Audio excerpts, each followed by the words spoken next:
After my son told me I was not invited to Christmas dinner because his wife wanted a private celebration with her real family. I did not scream, I did not cry, and I certainly did not beg. I simply started the engine of my 20-year-old pickup truck and drove away in silence. The only sound was the hum of the heater and the notification on my phone confirming an automatic transfer of $4,800 for his mortgage payment.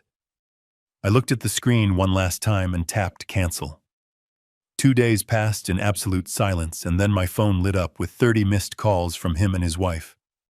I poured myself a glass of scotch, sat back in my recliner, and let it ring to 31. Before I continue this story, let me know where you are watching from in the comments below. Hit like and subscribe if you have ever had to remind someone who actually pays the bills. It was December 15th, and the heater in my 2004 Ford F-150 was rattling like a dying lung. I sat parked in the driveway of the house I had bought 5 years ago, a sprawling $350,000 colonial on Oak Street that my son Brandon liked to call his estate. In my lap sat a small velvet box. Inside it rested a vintage Rolex Daytona, a watch I had bought at auction for $25,000, intending to give it to him as a legacy gift. A symbol that he was finally becoming the man I hoped he would be.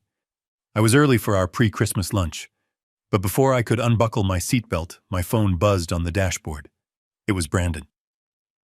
"Hey, Dad," he said, his voice tight and rehearsed the way it always got when Vanessa was standing right next to him, directing the conversation. "Look, about Christmas this year, things have gotten a little complicated. Vanessa parents, Ted and Linda, are flying in from Florida last minute.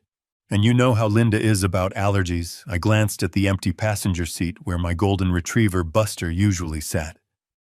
I had left the dog at the kennel, specifically for this trip, even though it cost me $300 because I knew Vanessa hated dog hair. I kept my voice even, you know. "Buster is at the kennel, Brandon." "I am alone, right?" "Right." "I know," Brandon stammered, and I could hear Vanessa whispering aggressively in the background. "Look, Dad, it is not just the dog. It is space. The house is going to be packed, and Vanessa really wants this year to be about the nuclear family. You know, just us and her parents intimate. We just think it would be better if we caught up with you after the holidays, maybe in January, the nuclear family." The phrase hung in the cold air of the truck cab.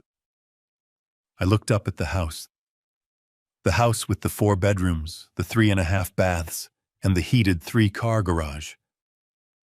The house that I paid the mortgage on every single month like clockwork because Brandon said his salary as a junior marketing associate needed time to grow.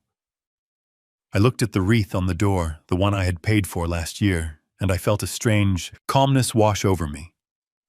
It was the cold professional detachment of a man who spent 40 years as a chief financial officer, making hard decisions about failing assets. "So I am not part of the nuclear family?" I asked simply. "Dad, do not make this dramatic," Brandon said, his voice losing the guilt and gaining a defensive edge. "We just need space, we need privacy. You have your apartment downtown. You are fine, you do not need to be here making things awkward with Ted and Linda. They are very particular people. Particular people. I knew Ted and Linda Carter. They were the kind of people who ordered the most expensive wine at dinner and then forgot their wallets. They were the kind of people who judged my old truck and my flannel shirts without knowing that the company I retired from still paid me a consulting fee that dwarfed their combined life savings. But Brandon did not know that either. To him, I was just Doug, the old man with the pension and the pickup truck. "Okay," I said. I did not let my voice waver. I did not let him hear the crack in my chest where my heart used to be. "I understand perfectly, Brandon. You want privacy. You want a holiday with the people who matter. I will not bother you again." "Wait. Dad, are you mad?" Brandon asked, expecting me to fight. Expecting me to guilt-trip him so he could play the victim. "No." "Son," I said, looking at the velvet box in my lap. "I am not mad. I am just making adjustments. Enjoy your Christmas with the Carters. I hope they give you everything you deserve." I hung up before he could say another word. I looked at the house one last time, seeing the lights in the window, seeing the shadow of Vanessa moving in the kitchen, probably laughing about how easy it was to cut the old man out. I put the truck in reverse. The Rolex went into the glove compartment. I would not be needing it today. I had a more important errand to run. I did not drive back to my apartment. Instead, I drove straight to the downtown branch of First National Bank. The building was imposing with marble, pillars and gold lettering, the kind of place that intimidates people who live paycheck to paycheck. I parked my rusted truck right next to a shiny Mercedes, earning a glare from a man in a $3,000 suit. I ignored him. I adjusted my flannel shirt, grabbed my cane, and walked inside. The lobby was crowded with people cashing holiday checks, but I did not get in line. I walked straight to the glass door marked Private Wealth Management. The young receptionist looked up, ready to tell me I was in the wrong place, but then she saw my face. "Mr. Prentice," she said, standing up immediately. "We were not expecting you today." "Would you like coffee, Black?" I said, walking past her toward the corner office. "I need to see Mr. Henderson now." 5 minutes later, I was sitting across from the branch manager, looking at a computer screen that displayed my financial life in cold, hard numbers. My accounts were not just healthy, they were substantial investments, real estate holdings and liquid assets that I had built over 40 years of 70-hour work weeks. But I was not there to check my stock portfolio. I was there for one specific line item. "The standing order for 24 Oak Street," I said, pointing a calloused finger at the screen. "The mortgage payment of $4,800 scheduled for the 1st of every month. Cancel it." Mr. Henderson blinked, looking from the screen to me. "Sir, that is the mortgage for your son house. You have paid that automatically for 5 years. If we cancel it now, the payment due on January 1st will bounce. The bank will send a default notice immediately. It could impact the credit score associated with the property." "I know how mortgages work," I said, my voice flat. I leaned forward. "The property is in Brandon, name correct. I just act as the guarantor and the payer." "That is correct, Mr. Prentice, but you have always covered it. You even cover the property taxes and the insurance." "Not anymore," I said. "Cancel the transfer. Cancel the insurance payment. Cancel the landscaping fee and the pool maintenance while you are at it. Effective immediately." Mr. Henderson typed on his keyboard, the sound of the keys echoing like gunshots in the quiet office. He paused, his hand hovering over the enter key. "Mr. Prentice, are you sure? This is going to cause a significant disruption. Your son will be liable for the full amount, plus late fees, if he does not pay within 15 days of the due date." I thought about the word disruption. I thought about Brandon standing in his kitchen telling me I was not family enough to eat turkey at his table. I thought about Vanessa rolling her eyes every time I walked into a room. I thought about the $4,800 leaving my account every month, like clockwork money that I had earned while missing my own vacations, while working through weekends, while building a future for a son who was ashamed of me, I am sure. I said, "Cut it off." Mr. Henderson pressed the key. "Done. The automatic transfer is canceled." "Is there anything else?" "Yes," I said, standing up. "I want to transfer the $200,000 I had set aside in the liquid trust for his future grandchild. Move it to my personal travel fund. I think I am going to take a very long trip next year." I walked out of the bank feeling lighter than I had in a decade. The winter air hit my face, and for the first time it did not feel cold. It felt crisp. It felt like freedom. I got back into my truck and drove to a small diner on the outskirts of town. I ordered a burger and a beer and ate alone. It was the best meal I had had in years. I was no longer a donor. I was no longer a wallet. I was just Doug, and for the first time I was dangerous, because I had nothing left to lose. That evening, I returned to my apartment. It was a penthouse on the top floor of the city. Most exclusive building, but Brandon had never seen it. He thought I lived in the one-bedroom rental unit on the second floor. A decoy apartment I kept to maintain my humble appearance. I took the private elevator up to the 30th floor, where the floors were Italian marble, and the view stretched all the way to the harbor. I poured myself a glass of 25-year-old scotch and sat in my leather armchair staring at the city lights below. I pulled out my iPad and opened Facebook. Against my better judgment, I needed to see it. I needed to confirm that I had made the right choice. There it was, a photo posted by Vanessa just an hour ago. The caption read, "Finally, a Christmas with people who have real class, blessed family goals." The photo was taken in the dining room of the Oak Street house, my dining room. The table was set with the fine china my late wife Beatrice had collected. Piece by piece, over 30 years, Vanessa had demanded I give it to them as a wedding gift, saying it would be safe with her. And there, at the head of the table in the chair that I had sat in for every major holiday for the last 5 years, sat Ted Carter. Ted was wearing a suit that looked too tight, holding a glass of wine that I knew came from the cellar I had stocked. He was laughing, his face flushed and red, looking like a king holding court in a castle. He did not pay a dime for. Linda was next to him, wearing a necklace that looked suspiciously like the one Beatrice had left for her future granddaughter. I zoomed in on the photo. Brandon was in the background, blurring slightly, serving them like a waiter. He looked exhausted, but he was smiling, that desperate, pleasing smile he used when he wanted approval. They were celebrating my exclusion. They were toasting to their upgraded Christmas, happy that the embarrassing old man with the truck was gone so they could pretend to be aristocrats. I felt a cold rage settle in my stomach. It was not the hot flash of anger that makes you shout.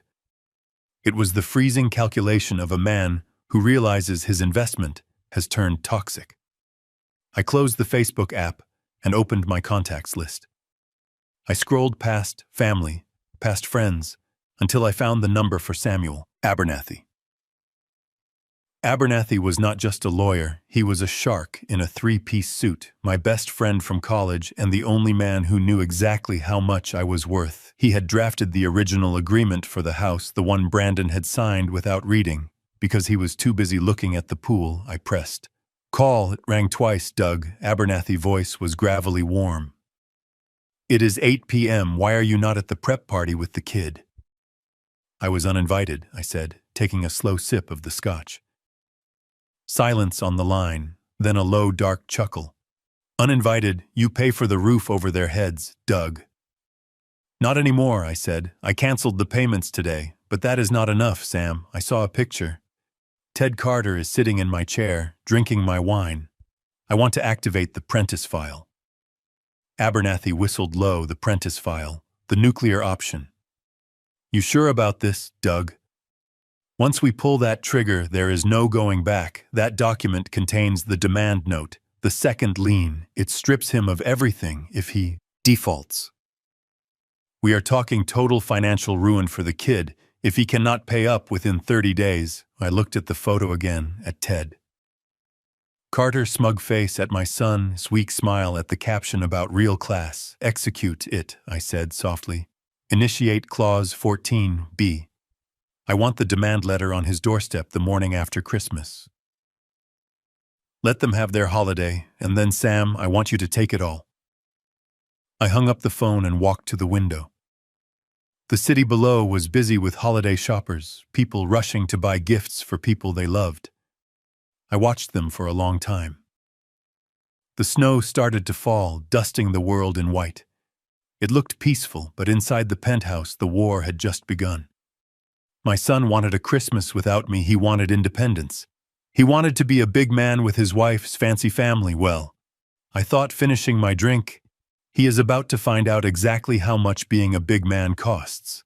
And the price is going to be a lot higher than $4,800 a month. January 1st is supposed to be a day of resolutions, a day of fresh starts and new beginnings. For me, it was simply a Tuesday on the Snake River, standing knee-deep in freezing water with a fly rod in my hand. The air was crisp enough to freeze the breath in my lungs, and the silence was absolute. Just the sound of the water rushing over the rocks and the rhythmic swish of my line cutting through the air. I had turned off the notifications for my emails, but I had left the ringer on for phone calls. Not because I wanted to talk to anyone, but because I knew the inevitable was coming, and a part of me, the cold calculator that had managed billion-dollar portfolios, wanted to know exactly when the bomb would detonate. It happened at 10:14 in the morning. The phone in my chest pocket vibrated against my heart, shattering the peace of the river. I did not need to look at the screen to know who it was. I reeled in my line, slowly set the rod against a large gray stone and pulled out the device. Brandon name flashed on the screen. I took a sip from my thermos of black coffee, letting the steam warm my face before I slid my thumb across the glass to answer. I did not say hello, I just listened.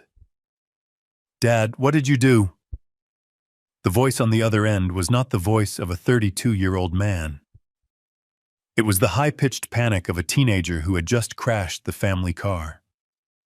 "There is a negative balance, Dad. A massive negative balance. The bank just took everything I had, and then they hit me with overdraft fees. What is going on? Did your transfer bounce?" I looked out at the river, watching a bald eagle circle overhead looking for prey. The contrast between the majesty of nature and the petty squabbling of my son was stark. "Happy New Year, Brandon," I said, my voice calm, steady, and completely devoid of the urgency he was projecting. "Happy New Year." "Are you crazy?" Brandon screamed, and I could hear the background noise of a television, probably the Rose Parade and the clinking of silverware. It sounded like they were having a brunch. "Did you hear me? The mortgage payment went through automatically, but your transfer was not there. The bank took $4,800 from my checking account, Dad. I have less than nothing in there right now. The auto draft triggered a cascade. I have 4 insufficient fund notices on my phone right now for the electric bill, the cable, and the gym membership. Fix this. You need to wire the money right now." I unscrewed the cap of my thermos and poured another cup. The steam rose in the cold air, swirling like smoke. I took my time answering, letting his panic fill the silence, letting him sweat. "I did not forget Brandon," I said. I canceled the standing order. The silence on the other end was total. It lasted for 5 seconds, 10 seconds. It was the sound of a worldview collapsing. "You what?" he whispered, his voice trembling. "You canceled it. Why would you do that? Is this about Christmas?" "Dad, seriously, is this because we wanted one holiday alone?" I chuckled softly, a dry sound that was lost in the wind. "It is not about Christmas, son. It is about respect. And it is about listening. I listened to you, Brandon. You were very clear. You told me you wanted privacy. You told me you wanted to focus on your nuclear family. You told me I was crowding you, so I stepped back. I continued watching the eagle dive toward the water. I am respecting your boundaries. Financial boundaries are part of that. If you want to be a private, independent nuclear family, you need to pay for your own roof. That is how independence works, but you cannot just stop paying without telling me, Brandon." Voice rose again, cracking with hysteria. "You know I do not have that kind of liquidity in my operating account. My salary is decent, but it is not enough to cover the mortgage and everything else right now." "Not this month, and why is that, Brandon?" I asked. I knew his salary.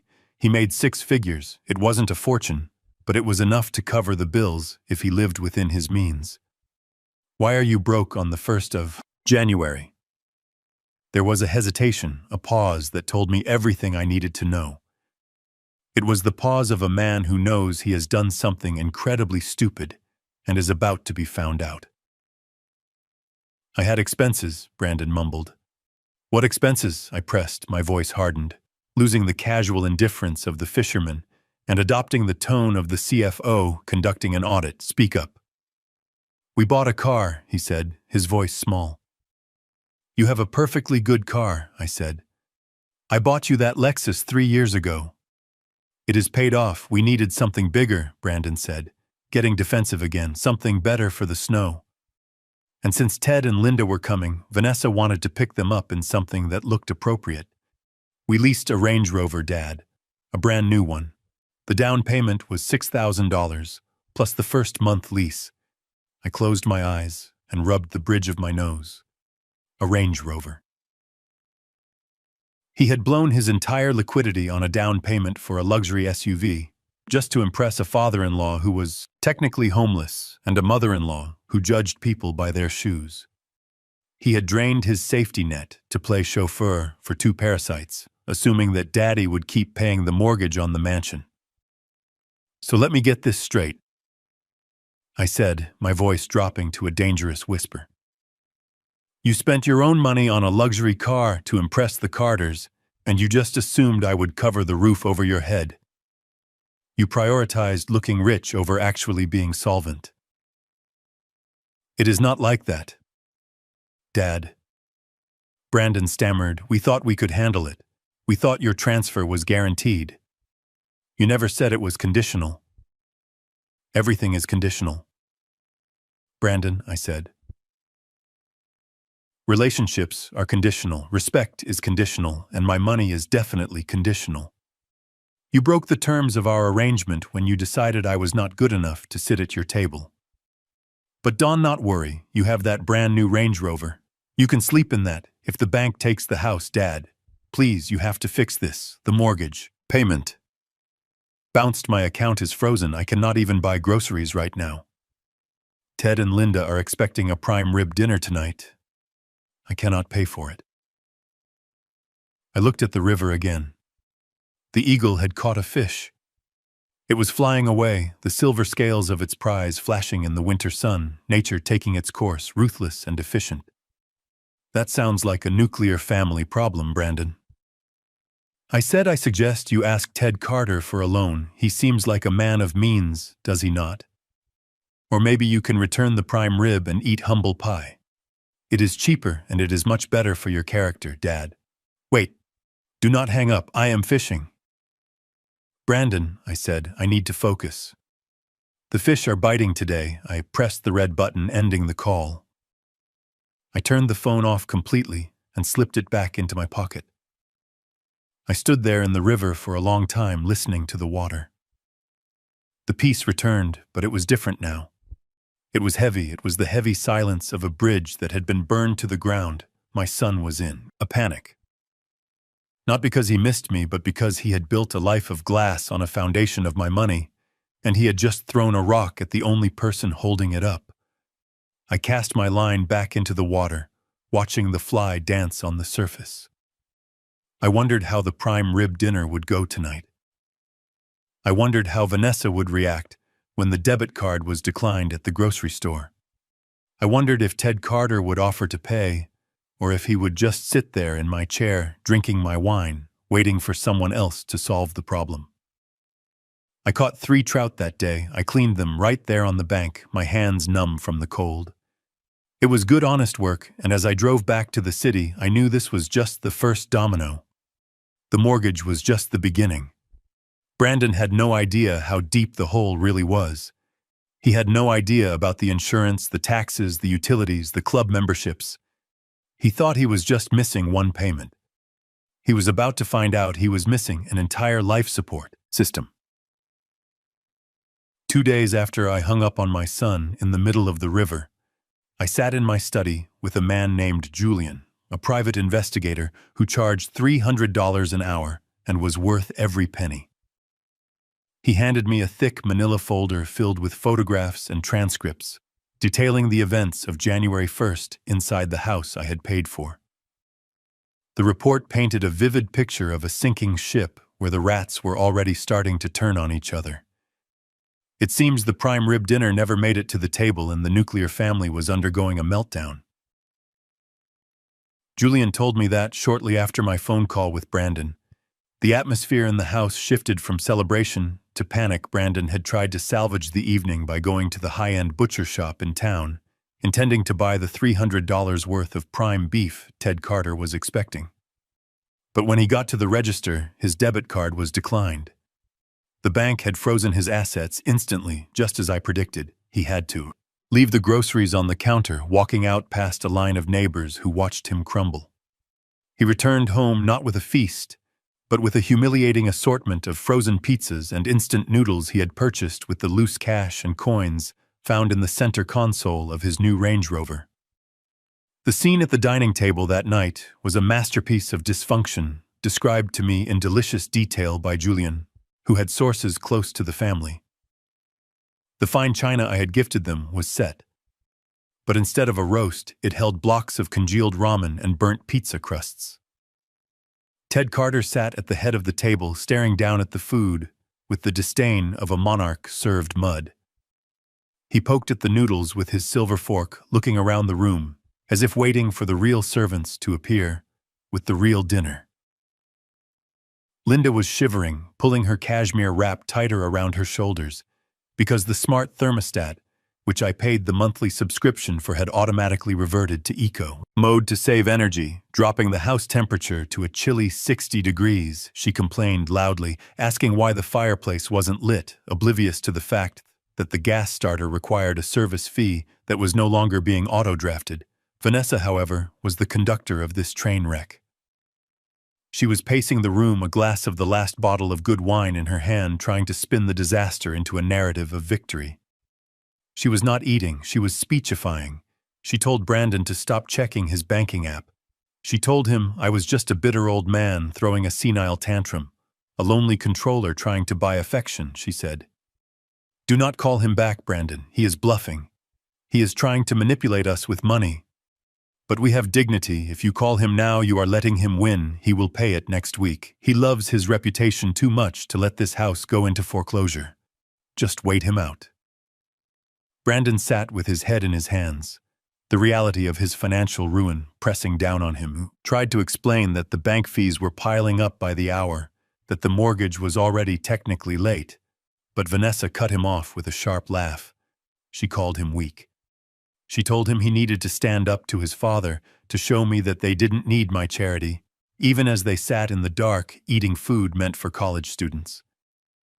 Then Ted Carter spoke up, wiping cheap tomato sauce from his lip. He did not offer to help. He did not pull out his wallet to cover the groceries or the bills. He looked at Brandon not with sympathy, but with the annoyance of a guest at a 5-star hotel where the service has suddenly slipped. He asked why the pool heater wasn't working. He said he had planned to take a morning swim, and the water was freezing. He asked why the premium cable channels were locked out, preventing him from watching his golf tournament. He looked at his son-in-law and said, Brandon, you need to handle your father. This is unacceptable. We came here for a relaxation, not to live like refugees. In a cold house, fix it, boy, or we are going to have a serious problem. The report ended with a description of the night conclusion. Brandon did not sleep in the master bedroom that night. Vanessa locked him out, telling him to sleep in the guest room until he grew a spine. He spent the first night of the new year on a lumpy mattress, listening to his in-laws complain. In the next room, while I slept soundly in my penthouse wrapped in silk sheets. The chaos was not just financial, it was structural. The foundation of their happiness was my checkbook, and without it, the walls were already caving in. I closed the folder and felt a cold satisfaction. The lesson had just begun, and they had no idea how much worse it was going to get. January 15th arrived with the gray, relentless precision of a tax audit. It is a date that holds no significance for the sentimental, but for a man of finance. It is a deadline etched in stone. It is the day the grace period ends, the day the polite reminders from the bank turn into legal threats, and the day the infrastructure of a subsidized life officially collapses. I sat in my office high above the city, watching the snow fall against the glass, sipping my coffee and waiting.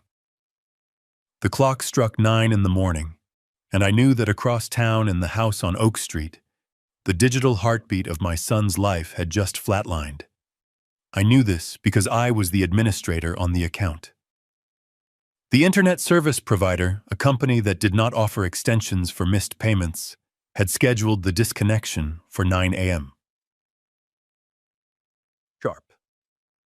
Julian, my investigator, later described the scene to me with the dry precision of a war correspondent narrating a siege. The house went dark, not literally, but digitally. The high-speed fiber optic connection that powered their smart TVs, their tablets, their phones, and their connection to the outside world simply vanished.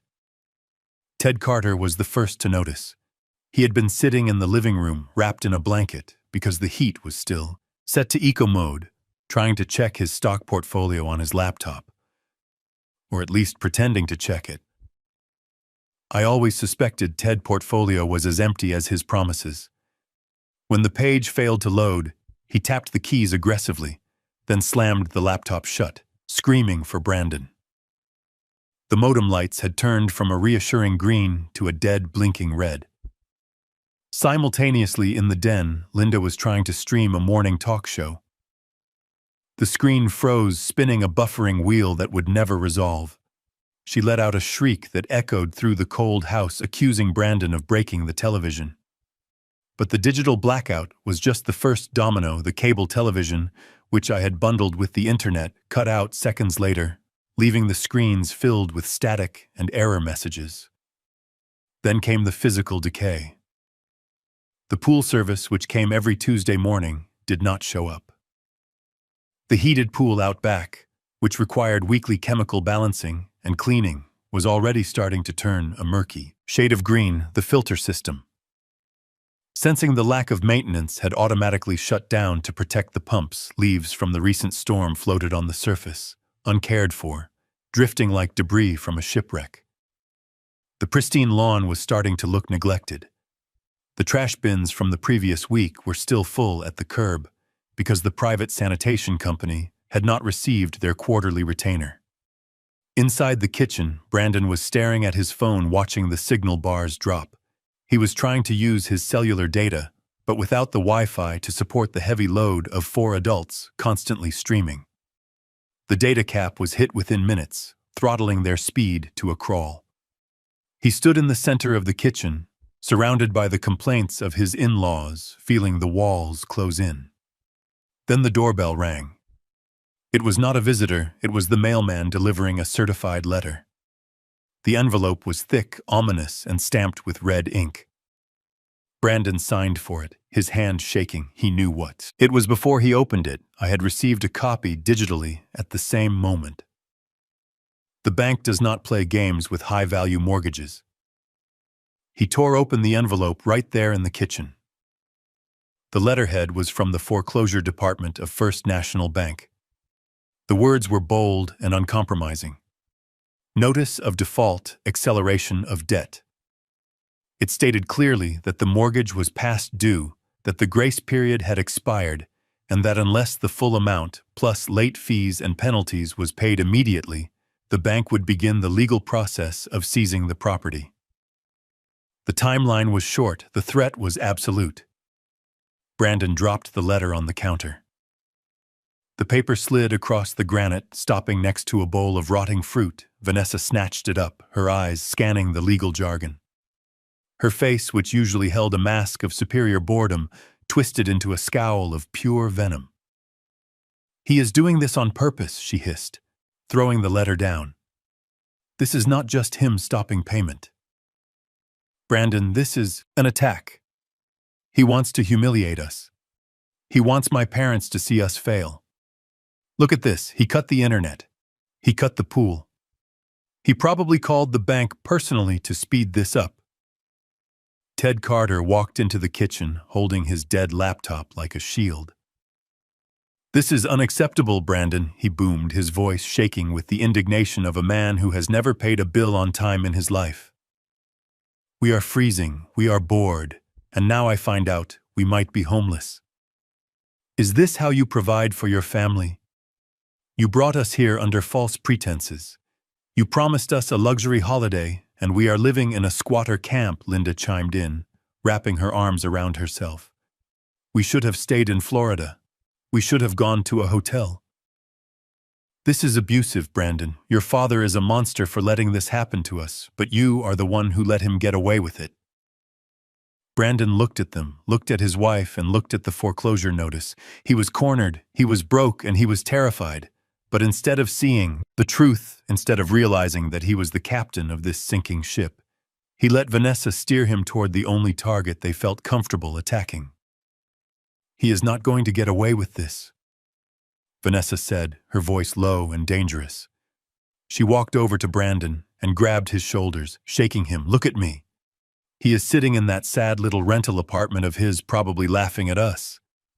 He thinks he can teach us a lesson. He thinks he can control us with his money, but he is forgetting something. He needs us. He is a lonely old man, Brandon, and we are the only family he has left. If he wants to see a grandchild, ever, he needs to fix this today." She grabbed the keys to the Range Rover off the counter. The car was the only thing they had left that felt expensive, even though the lease payment was already late. "Get your coat," she ordered Brandon. "We are going there right now. We are going to drive to his apartment, and we are going to confront him. We are not going to ask Brandon. We are going to demand.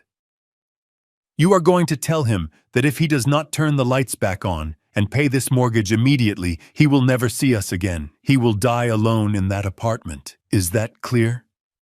Brandon nodded, his eyes wide and fearful, but also lighting up with a misplaced anger. He needed a villain, and Vanessa had just handed him one. He grabbed his coat, buttoning it up to hide the trembling in his hands. "You are right," he said, his voice gaining a false strength. "He owes us this. He promised to support us. He cannot just pull the rug out because his feelings are hurt. Let it go."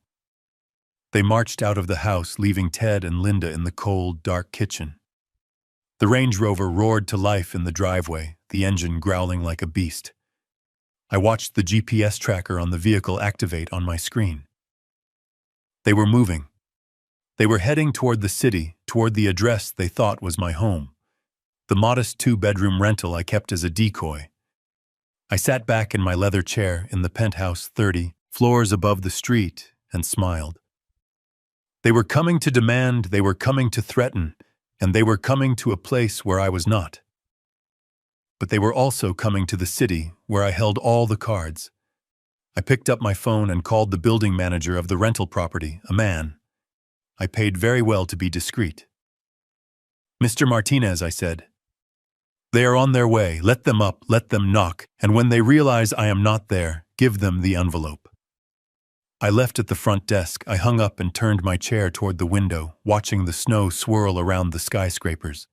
The confrontation they wanted was not the one they were going to get. They thought they were driving to intimidate a helpless father. They were actually driving straight into a trap that had been set 5 years ago, and the jaws were about to snap shut. The elevator that opened directly into my living room was a private express line from the lobby, a mechanical marvel that moved so smoothly you could balance a nickel on its edge. While it climbed 30 stories, I stood in the center of the room waiting. The envelope I had left for them at the rental desk contained only a key card and a floor number. I wanted them to come to me.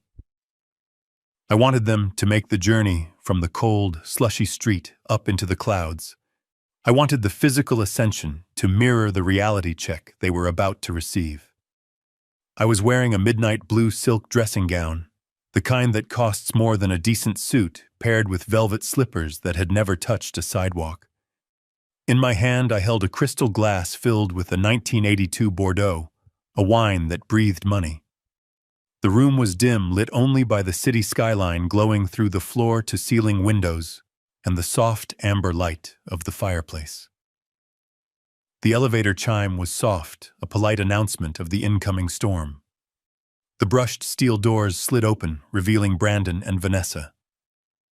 They looked like drowned rats.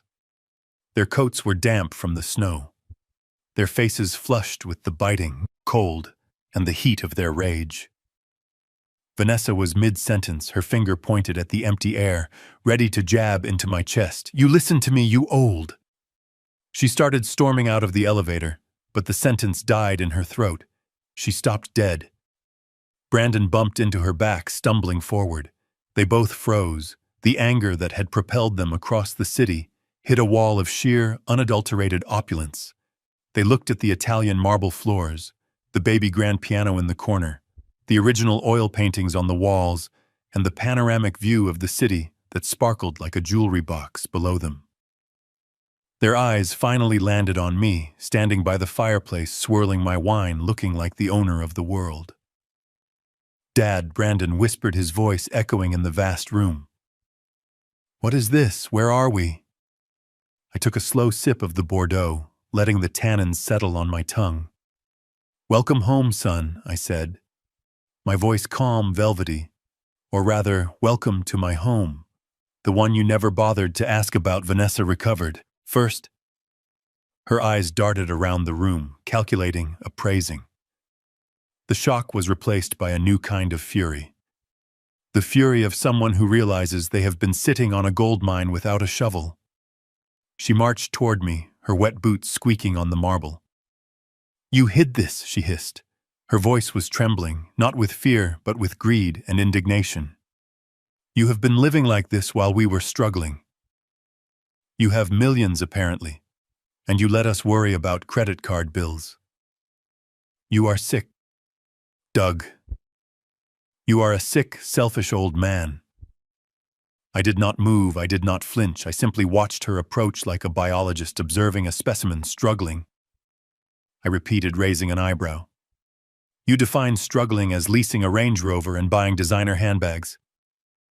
Is that the struggle you are referring to, Vanessa?" "Do not twist this," she screamed, throwing her arms out, gesturing at the luxury around us. "You lied to us. You pretended to be a pensioner in a rental apartment. You let us pay for dinner sometimes. You let us buy you gifts, thinking you were on a fixed income. You manipulated us." "I manipulated no one," I said calmly, walking over to the bar to set down my glass. "I simply chose not to disclose my full portfolio. You assumed I was poor because it made you feel superior. You liked the narrative of the successful young couple taking care of the old man. It fed your ego. But the moment I became inconvenient, the moment I became a burden to your social climbing, you cut me out." Brandon walked further into the room, looking at a framed photo on the mantel. It was a picture of me ringing the opening bell at the stock exchange 10 years ago, a part of my life he had never asked about, because he was too busy talking about himself. "Dad, you have all this," he said, his voice thick with betrayal. "And you cut off our mortgage. You let the bank send a foreclosure notice. You cut the heat. You let us freeze for 2 days when you could have paid that bill with the change in your pocket. Why? Why are you doing this to us?" "Because I can," I said, turning to face him. "And because you needed to learn that money is a tool, not an entitlement. You uninvited me, Brandon. You told me I was not good enough for your table. You chose your wife's parents, people who have never earned a dime. They didn't borrow over the father who has subsidized your entire adult life. We just wanted one Christmas alone," Vanessa shouted, interrupting him. She was shaking now, her face red. "Her parents are guests. They are delicate. You are family. You are supposed to understand. You are supposed to sacrifice for your children. That is what parents do. You are selfish, Doug. You are the most selfish person I have ever met, hoarding all this wealth while your son drowns." "Selfish," I laughed. A low, dry sound. "I paid your down payment. Vanessa, $40,000. I paid for your wedding, $50,000. I have paid your mortgage, your insurance, your taxes, your club fees, and your vacations for 5 years. That totals nearly $500,000, if that is selfishness. I would hate to see your definition of generosity." "That is different," she argued, stepping closer, her perfume clashing with the smell of the wood smoke. "It is your duty. You have so much, and we are just starting out. We are your legacy if you let us fail. You look bad, my legacy." I picked up the poker and adjusted a log in the fire, sending sparks up the chimney. "My legacy is not a house you cannot afford, or a car you lease to impress strangers. My legacy was supposed to be a son with integrity, a son who values loyalty over appearances. But looking at you now, standing in my living room demanding my money after spitting in my face, I see I have made a poor investment. Brandon looked up from the floor. Dad, please, we can fix this. Just turn the transfers back on, please. The Carters are at the house. We look like fools. I turned to face them, fully tightening the belt of my silk robe. You look like fools because you are fools, I said, my voice dropping an octave. Losing all warmth, you brought parasites into your home and tried to feed them with my blood, and now you are mad that the vein has dried up. You owe us, Vanessa shrieked, losing control completely. She looked like she wanted to attack me, but the sheer scale of the room held her back. You owe us for the time we spent with you. You owe us for the grandkids we might give you someday. You think you can just buy peace and quiet. You are going to die alone in this penthouse, Doug, and we won't be there. I smiled a cold, humorless smile that didn't reach my eyes. That is the plan, Vanessa. I would rather die alone in peace than live surrounded by vultures waiting to pick my bones clean. I walked over to the wall panel and pressed a button. The elevator doors slid open again, waiting. Get out, I said softly. Brandon looked at me, tears welling in his eyes. Dad, please, do not do this. We have nowhere to go. You have a Range Rover, I said, and you have the Carters. I am sure Ted has a brilliant plan to save you. Maybe he can sell some of his stories. Go home, Brandon. Or go wherever you want. But get out of my house. Vanessa grabbed Brandon's arm, dragging him toward the elevator. She looked at me with a hatred so pure it was almost impressive. You will regret this, she spat. You will come crawling back when you get sick, when you need someone to change your diapers. We will remember this. I picked up my wine glass and toasted her. I am counting on it, my dear. Now goodbye. They stepped into the elevator, Vanessa still shouting curses, Brandon looking back at me with the eyes of a lost child. The doors slid shut, cutting off their noise, restoring the silence of the penthouse. I stood there for a long time watching the numbers above the elevator count down 30-20-10 lobby. I took a sip of the wine. It tasted better than it ever had. It tasted like victory. But the night was not over. I walked to my desk and picked up the dossier Abernathy had sent over. The private investigator's report on Ted Carter. It was time for the second phase. First lesson was about money. The second lesson was going to be about truth. And Ted Carter, the man eating my food and sleeping in my house, had a lot of truth he was hiding. The silence in the penthouse after the elevator doors slid shut was heavy, but it was the good kind of heavy. It was the weight of a decision finally made, the settling of dust after a demolition. I finished my wine, placing the crystal glass on the coaster with a deliberate click. My son and his wife were gone, retreating back to the cold reality of their unheated house, but my work for the evening was not finished. I walked over to my mahogany desk, where the thick manila envelope from Julian sat under the glow of the banker's lamp. It was time to look at the second ledger. I sat down and cut the seal with a letter opener. The dossier was comprehensive. Julian did not just find dirt, he excavated it. The first thing that slid out was a photograph of Ted Carter, not at a country club or on a yacht, but walking out of a bankruptcy court in Fort Lauderdale, looking disheveled and angry. I picked up the summary sheet and began to read. The narrative of the wealthy, retired Florida businessman crumbled with every line. Ted Carter was not retired, he was hiding. According to the court documents attached to the file, Theodore Carter had filed for Chapter 7, bankruptcy, 3 months ago, but the trustee had flagged the filing for fraud. Apparently, Ted had tried to hide assets, funneling cash into shell accounts to avoid paying a judgment from a failed real estate venture that looked suspiciously like a Ponzi scheme. He was not just broke, he was actively being hunted by creditors and process servers in the state of Florida. I turned the page and found a copy of a foreclosure notice for a condo in Boca Raton.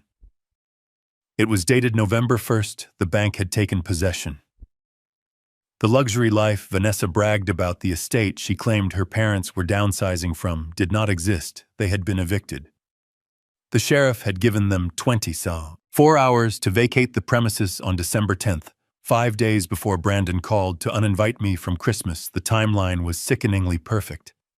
I looked at a series of surveillance photos Julian had taken at the airport when the Carters arrived. I had not seen these before. In the photos, Ted and Linda were standing at the baggage claim.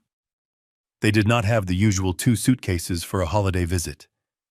They had 8 massive trunks along with golf clubs, boxes taped shut, and a birdcage. They had not come to visit for the holidays. They had moved in. I leaned back in my chair, feeling a cold knot of disgust tighten in my stomach. This was the grand plan. This was why Vanessa had been so desperate for privacy, so insistent on the nuclear family narrative. She was not protecting her parents from my dog or my old truck. She was hiding the fact that her parents were homeless fugitives running from the law, and she intended to house them in my property on my dime. Indefinitely, I flipped to the section on Linda Carter. It was just as damning. There were records of maxed-out credit cards and a lawsuit from a local boutique for unpaid merchandise. She was a woman who shopped to fill a void, and when the money ran out, she simply stopped paying. The report noted that her Social Security checks were already being garnished. I stood up and walked to the window, looking out at the city lights, thinking about the conversation I had just had with Brandon. He had leased a Range Rover to impress a man who was technically a squatter. He had kicked his own father out of his life to make room for a con artist who was planning to sleep in his guest room until the end of time. And Vanessa knew she had to know. You do not pack your entire life into 8 trunks for a 10-day vacation. She knew her parents were destitute. She knew they had lost the condo. She knew they were coming to stay forever. And instead of asking for help, instead of being honest, she had tried to bully me into funding their asylum. She wanted to secure the house, get me out of the picture, and turn 24 Oak Street into a sanctuary for her grifter parents. It was a parasitic invasion. The uninviting wasn't an emotional slight. It was a tactical maneuver. They needed the space and they needed the control. They could not have me coming over asking questions, noticing that Ted never seemed to have a return flight booked, noticing that the boxes in the garage never got unpacked. They needed the host organism to be absent while they fed. I looked at the photo of Ted Carter again, at his arrogant sneer, even as he walked out of bankruptcy court. He was a man who believed the world owed him a living. He was currently sleeping in a bed. I paid for eating food. I paid for and complaining about the temperature I paid for. I picked up the phone and dialed Abernathy number. "Even though it was late, Sam," I said. When he answered, I just finished the Carter file. "It is worse than we thought. He is not just a moocher, he is running from a fraud indictment in Florida." I heard the rustle of papers on the other end. "I figured as much," Abernathy said. "What do you want to do?" "The eviction notice for the mortgage default goes out tomorrow." "That is good," I said. "But I want to add something to the file. Ted Carter is listed as a guest at the residence, correct?" "Technically, yes." Abernathy replied. "Well," I said, looking at the foreclosure notice on my desk, "if he is using the address to evade federal process servers, that makes the property a party to harboring a fugitive. Does it not?" Abernathy laughed, a low, dry sound. "Doug, you are a vicious man. I like it. I will make a call to the Florida trustee's office in the morning, giving them an updated address for Mr. Carter. I am sure they will be very interested to know where he is hiding his golf clubs." "Do it," I said. "And Sam, accelerate the foreclosure. I do not want them getting comfortable. They think they found a lifeboat. I want them to realize they jumped onto the Titanic." "Huh?" I hung up and closed the folder. The anger was gone, replaced by the cold precision of a surgeon cutting out a tumor. My son was going to lose his house, but he was going to be saved from a lifetime of supporting these leeches. He wouldn't thank me for it, not yet, but one day, when the fog cleared, he would see that I didn't just stop paying his bills, I stopped a robbery in progress. The week following the confrontation in my penthouse was a study in manic desperation down on Oak Street. My private investigator Julian kept me updated with daily reports that read like the script of a tragedy performed by clowns. The foreclosure clock was ticking. The heat was still off, and the pool was now a biological hazard. But instead of seeking humility, Vanessa found a calculator. She did the math that every amateur real estate investor does when they are backed into a corner. She calculated the equity. I received the news via a Zillow alert on my phone. The notification popped up while I was having a light lunch at my Club 24 Oak Street was listed for sale. The asking price was aggressive, $650,000. According to the market, the house had appreciated significantly since I bought it 5 years ago. Brandon and Vanessa had done the same math. They figured they owed the bank maybe $350,000. If they sold for $650,000, even after fees, they would walk away with nearly $250,000 in cash. It was their golden parachute. Vanessa had convinced Brandon that this was the ultimate power move. They would sell the house, pay off the bank debts, lease a trendy downtown loft, and still have enough cash to buy a new wardrobe and keep Ted and Linda in the lifestyle to which they felt entitled. They saw the house not as a home I had provided, but as a piggy bank. They were about to smash open. Julian told me the atmosphere in the house shifted overnight from doom to frantic optimism. They hired a staging company, paying the deposit on a credit card that hadn't been declined, yet probably one of Linda's secret emergency cards. They spent 3 days scrubbing the neglect from the property. They bought space heaters to warm the rooms during showings, hiding them behind furniture, so potential buyers wouldn't realize the central heat was dead. They shocked the pool with so much chlorine the fumes could be smelled from the street, trying to turn the green swamp back into blue for just long enough to fool a buyer. I drove by the house the day before the open house purely as an observer. The for sale sign was planted in the front lawn, bold and arrogant. A streamer of balloons bobbed in the cold wind. I saw Brandon in the driveway, power washing the siding, trying to blast away the evidence of his own laziness. He looked determined. He looked hopeful, and he looked like a man who thought he had found a checkmate. I picked up my phone and called Abernathy. "Sam," I said, watching my son spray water onto the frozen driveway. "They listed it. They are going for a quick sale, open house. Is tomorrow." I heard the rustle of paper on the other end. "Good," Abernathy said. "Let them dig. The title search hasn't happened yet. When a buyer gets serious, the title company will pull the records. That is when they will see the lien." "No," I said, interrupting him. "I don't want the title company to flag it quietly. I don't want a realtor whispering bad news to them over the phone. I want them to get an offer. I want them to accept it. I want them to walk into the closing room thinking they are minutes away from a $200,000 check. I want them to taste the champagne, Sam. And then I want you to walk in. You are a cruel man," Doug Abernathy said with a chuckle. "I will have the papers ready. Just give me the word." I drove away, leaving Brandon to his power washing. He had no idea the equity he was banking on the profit. He was already mentally spending did not exist. He had forgotten, or perhaps never bothered, to read the paperwork. He signed 5 years ago. When I bought the house, I put down $200,000 of my own money. But I didn't just give it to him. I had Abernathy draft a demand note, a second mortgage secured by the property for the full amount of the down payment, plus interest, plus every monthly payment I made on his behalf. It was a safety mechanism, a dormant lien designed to protect my investment, in case he ever tried to sell the house without my permission, or in case he decided to cut me out of his life. Technically, the house had zero equity. In fact, with the interest accrued, Brandon was underwater. He owed me more than the house was worth. If he sold it, every single penny from the sale would go to the bank first, and then to me. He would walk away with nothing but the closing costs and the broker fees. The open house on Sunday was a circus. The real estate agent, a friend of Vanessa S. named Chloe who wore too much perfume and didn't check title records, managed to pack the place. The driveway was full of cars. People were walking through the rooms marveling at the crown molding and the chef kitchen. Unaware that the gas was turned off, Vanessa was holding court in the living room wearing a white coat to hide her shivering, smiling like a lottery winner. She was telling anyone who would listen that they were downsizing because they wanted to travel more to be free of the burden of such a large estate.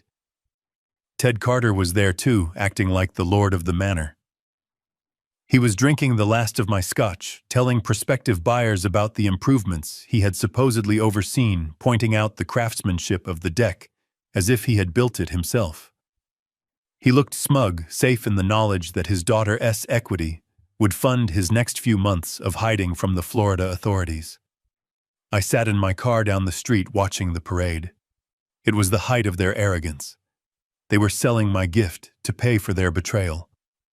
They were standing in the house I paid for, selling it to strangers to finance their escape from the consequences of their actions. By Monday morning, they had 3 offers. By Tuesday, they had accepted one well over the asking price, an all-cash offer from a developer who wanted a quick close, and it was perfect. The speed was exactly what they wanted and exactly what I needed. Brandon called me on Wednesday. His voice was smug, dripping with a false magnanimity. "Dad," he said, "just wanted to let you know. We sold the house. We got a great price. We are closing next week. We are going to pay off the bank and move on. We don't need your money anymore." We handled it. I listened to his bravado, feeling a twinge of pity mixed with the resolve of a surgeon holding the scalpel.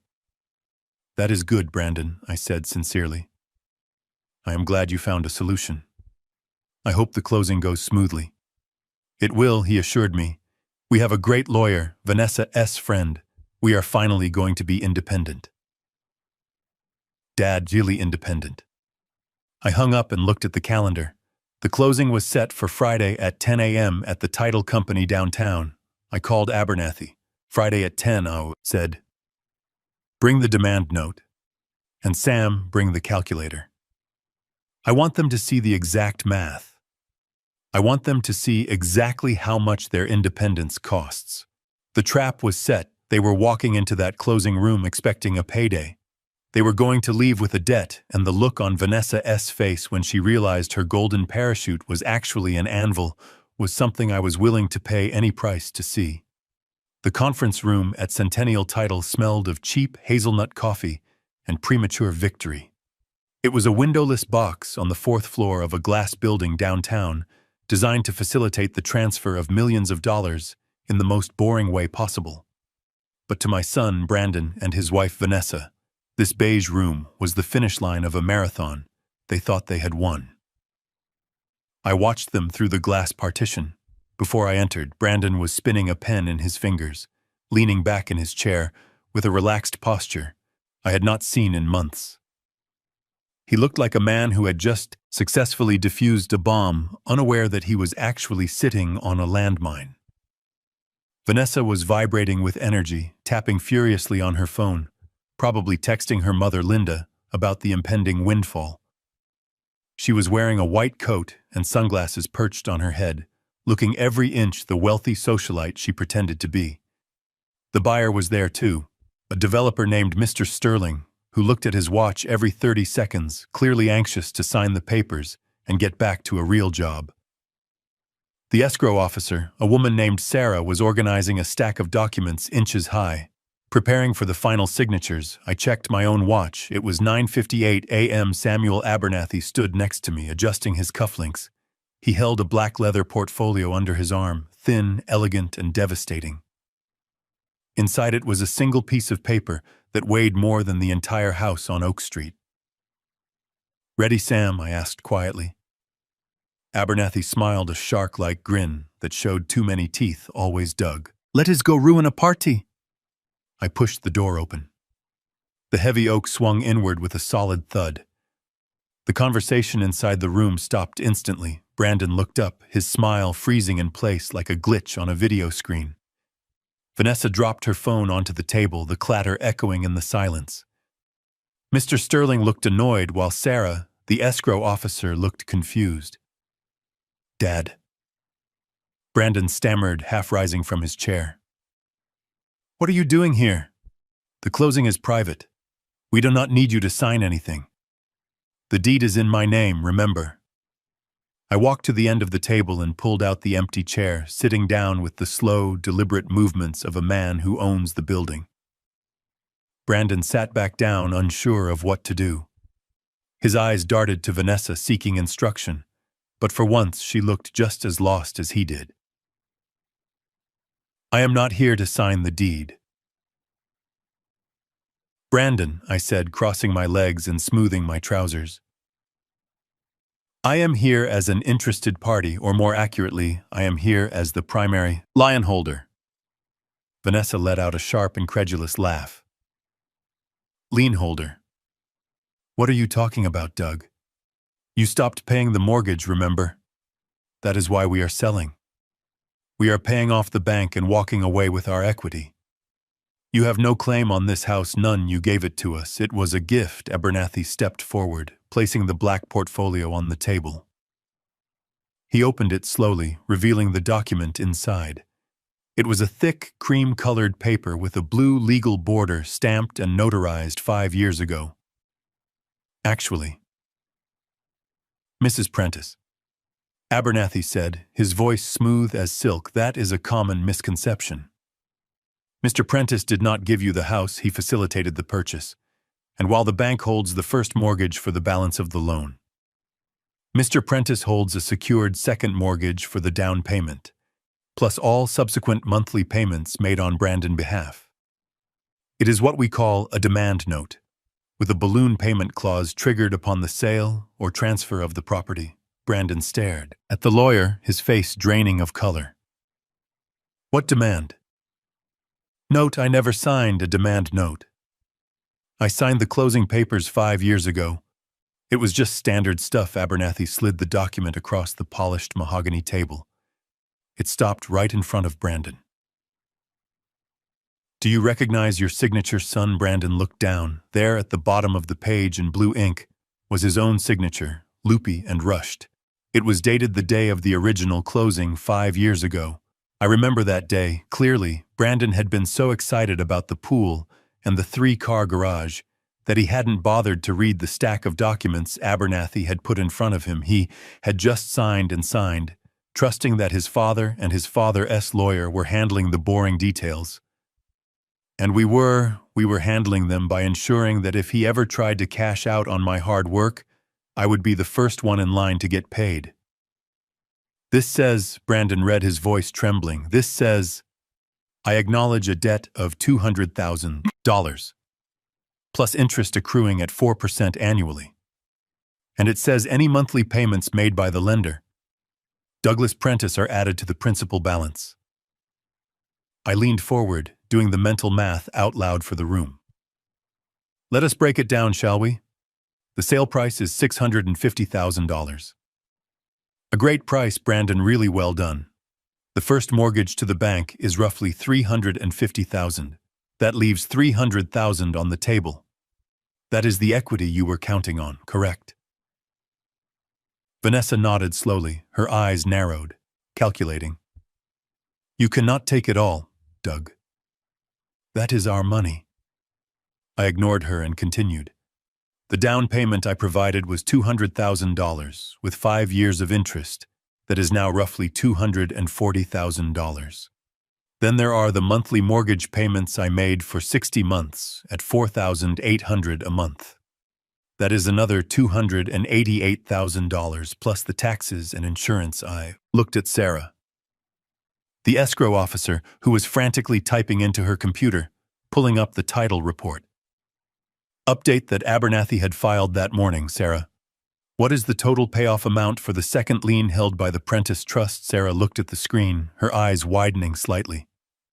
"Mr. Prentice, according to the filing, the total payoff amount required to clear the title is $528,000. The room went dead silent. The numbers hung in the air, heavy and suffocating, so I continued, my voice calm. If we take the sale price of $650 and subtract the bank, $350, we have $300 left, but you owe me $528,000. That means, Brandon, that after you sell this house, you will walk away with $0. In fact, after the closing costs and the broker fees for your friend Chloe, you will actually owe money at the table. You are insolvent. Brandon looked at me, his mouth open, a silent scream of denial trapped in his throat. Vanessa stood up, knocking her chair back. It crashed against the wall with a violence that made Mr. Sterling jump. "This is a trick," she screamed, her composure shattering completely. "You forged this. You tricked him into signing it." "This is fraud. We have a lawyer," Abernathy laughed softly. "Mrs. Prentice, I assure you, the paperwork is ironclad. It was filed with the county clerk 5 years ago. It just sat dormant on the title until a sale was initiated. It is a standard protection for parents who loan money to children. It prevents exactly what is happening right now. It prevents the child from selling the asset and running off with the parent." Mr. Sterling, the developer, cleared his throat. "Look, I do not care about your family drama. I have a cashier's check here for $650,000. I want the house, so who do I give the money to?" Sarah looked at the settlement statement. "The way this is structured, Mr. Sterling, the first mortgage gets paid off entirely. The remaining funds would go directly to the second lien holder, Mr. Douglas Prentice. There are no proceeds left for the seller. In fact, the seller would need to bring a check for the closing costs, roughly $30,000, to finalize the deal." Brandon put his head in his hands, letting out a sound that was half sob, half laugh. $30,000, Dad. I do not have $30,000. I do not have $30, you know that. You know I spent everything on the car, I nodded. Yes, I know. And since you cannot cover the closing costs, you cannot sell the house, which means you are still in default on the first mortgage. The foreclosure will proceed. The bank will take the house, Brandon. And since you are underwater on the debt, they will likely sue you for the deficiency. You are not just broke, son, you are bankrupt. Vanessa lunged across the table, grabbing the document and trying to tear it. Abernathy was faster, snatching it back with the reflexes of a man who had dealt with angry heirs for 40 years. Careful. Vanessa, he warned. Destroying a legal copy does not erase the debt. The original is in a vault. Vanessa turned to me, her face twisted into a mask of pure, ugly hatred. You planned this, she hissed. You planned this from the beginning. You gave us that house just so you could take it away. You wanted to control us. You are a monster. Doug, you are a sick, manipulative monster. I stood up, buttoning my suit jacket. I did not plan for you to fail. Vanessa, I planned for you to succeed. I protected my investment just in case you didn't. I hoped you would live in that house for 20 years, raise a family and build a life. If you had done that, the demand note would have stayed in the vault, gathering dust. It would have been forgiven in my will. But you got greedy, you tried to cash out, you tried to take the money and run, and now you found out that the money was never yours. Brandon looked up, his eyes red-rimmed and wet. Dad, please just forgive the note. Let us have the money. We can start over. We can get a small apartment. We will pay you back eventually, I promise. I looked at my son, the boy I had taught to ride a bike, the man I had tried to teach about honor. Eventually is a long time, Brandon, and promises from you have lost their value. You uninvited me from your life. You made it clear I was a burden, so I am removing the burden of my money from your shoulders. You are free now. You are independent, just like you wanted. Mr. Sterling stood up, shaking his head. This is a waste of my time. If the seller cannot close, I am pulling the offer. Sarah, return my deposit. I am walking, no! Brandon shouted, standing up, reaching for the developer. Wait, we can work something out. Sterling ignored him, walking out the door without looking back. The deal was dead. The money was gone. The house was lost. I turned to Abernathy. "Let us go, Sam. I think we are done here." We walked out of the conference room, leaving Brandon and Vanessa standing in the wreckage of their future. As the door closed behind us, I heard Vanessa scream a primal sound of rage and despair. It echoed down the hallway, but I did not stop walking. I felt a strange emptiness in my chest, a hollow space where hope used to be, but it was better than the fool. It's paradise I had been living in. I had cut off the limb to save the body. It hurt, but it was necessary, and as I stepped into the elevator, I knew the hardest part was over. Now I just had to watch them fall. The silence in the conference room was not empty. It was heavy, compressed by the weight of a number that had just sucked the oxygen out of the air. $528,000, Sarah. The escrow officer had spoken the figure with the professional detachment of an undertaker, reading a death certificate. But to my son Brandon and his wife Vanessa, it was the sound of a guillotine blade hitting the block. I watched Brandon's face. The color had drained away, leaving him a sickly shade of gray. He was looking at the settlement statement on the table, his eyes darting back and forth between the sale price and the lien amount, trying to find a mathematical loophole that did not exist. He was moving his lips silently, doing the arithmetic of a desperate man. "Let us be precise," I said, leaning forward and tapping the mahogany table with my index finger, drawing their attention away from their panic and back to the cold, hard reality. I want everyone in this room to understand the equation perfectly. The sale price is $650,000. A commendable figure, but the bank takes their cut first. The first mortgage payoff is $350,000. That leaves exactly $300,000 of gross equity. Vanessa looked up and her eyes wild with a mixture of fear and fury. "But that is enough," she snapped, her voice cracking. "It is $300,000, Doug. That is our money. You cannot just erase it with a piece of paper." "It is not just a piece of paper, Vanessa," I said. My voice steady, devoid of any emotion. "It is a secured debt. And debts must be paid." I turned back to Brandon. "The second lien, my lien, is for $528,000. So let us do the final subtraction. 300,000 minus 528,000 equals negative $228,000. I let the number hang in the air. Negative $228,000. That means I continued enjoying the absolute horror dawning on my son's face that you are not walking away with a check. Brandon, you are walking away with a deficiency. You are insolvent. The moment you sign those papers, you are technically bankrupt. You do not have enough equity to cover the debts secured by this property. You are underwater by $250,000.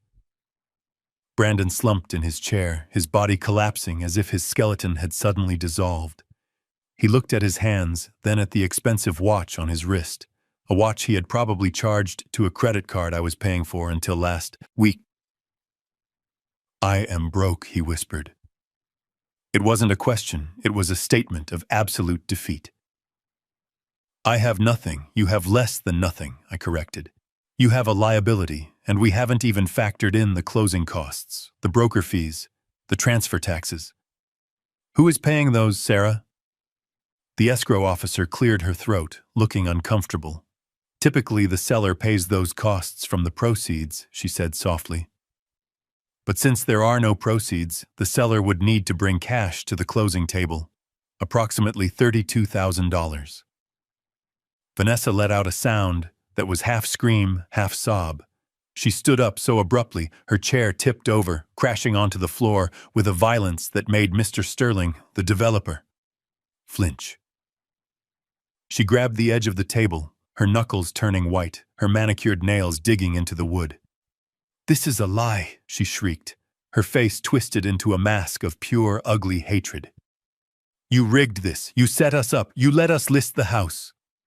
You let us stage it. You let us believe we were going to be free just to humiliate us. You are a monster. Doug, a sick, sadistic monster." I did not flinch. I did not raise my voice. I simply looked at her with the cold indifference of a man watching a bad investment finally be written off. I let you experience the consequences of your own greed. Vanessa, I said calmly, you wanted to sell the asset I provided. You wanted to cash out on my generosity. But you forgot that in the real world, investors get paid back. You thought you were entitled to the profit from my capital. You were wrong, Mr. Sterling. The developer stood up. He buttoned his jacket, his face hard. He was a businessman, and he knew a dead deal when he saw one. He looked at Brandon, then at me, then at the hysterical woman screaming at the end of the table. I am done here, Sterling said, his voice flat. Sarah, cancel the escrow. I am withdrawing my offer, no.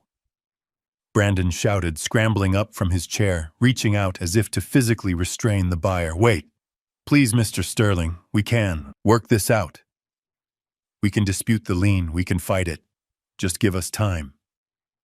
Sterling looked at Brandon with a mixture of pity and disgust. Kid, you have a clouded title and a $250,000 deficit. There is nothing to work out. I am not buying a lawsuit. I am walking. Return my deposit, Sarah. He turned and walked out the door, his footsteps echoing in the hallway, a steady rhythm of opportunity leaving the building. Vanessa screamed again, a primal sound of rage and despair. She swept her arm across the table, sending the stack of documents flying. The papers fluttered through the air like the feathers of a dead bird settling on the floor, in a chaotic mess of legal jargon and broken dreams. You ruined everything, she sobbed, collapsing onto the floor amidst the paperwork. You ruined our lives. I stood up, smoothing my suit jacket. I looked down at them, Brandon standing frozen with his mouth open, tears streaming down his face, and Vanessa weeping on the floor, the wreckage of their arrogance scattered around them. I did not ruin your life, I said, my voice echoing in the sudden silence of the room. I just stopped paying for it. I turned to Abernathy, who had watched the entire scene with the stoic expression of a man who charges $600 an hour. Come on. Sam, I said, we have other business to attend to. We walked out of the conference room, leaving the door open behind us. The sound of Vanessa S. weeping followed us down the hall, a pathetic soundtrack to their total collapse. I pressed the button for the elevator, feeling a strange lightness in my chest. The illusion was over. The Band-Aid had been ripped off. It was a bloody mess, but the wound could finally start to clean itself. My son was broke, he was homeless, and for the first time in his life, he was completely and utterly free from the burden of my money. The fallout from the closing table did not stay in that beige conference room. It spilled out onto the internet like a burst sewage pipe, staining everything it touched. Vanessa, having lost the legal battle, decided to fight a different kind of war, one where facts did not matter, and the jury was millions of strangers with smartphones. I was sitting in my penthouse the next morning, drinking coffee and reading the Wall Street Journal, when my phone began to vibrate violently. It was not a call, it was a deluge of notifications. I opened my social media app, an account I rarely used, and found myself tagged in a video that was already trending locally.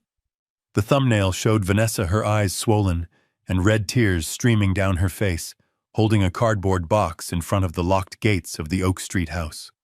The caption read, "The face of financial abuse my billionaire father-in-law just made us homeless." I pressed play. Vanessa S.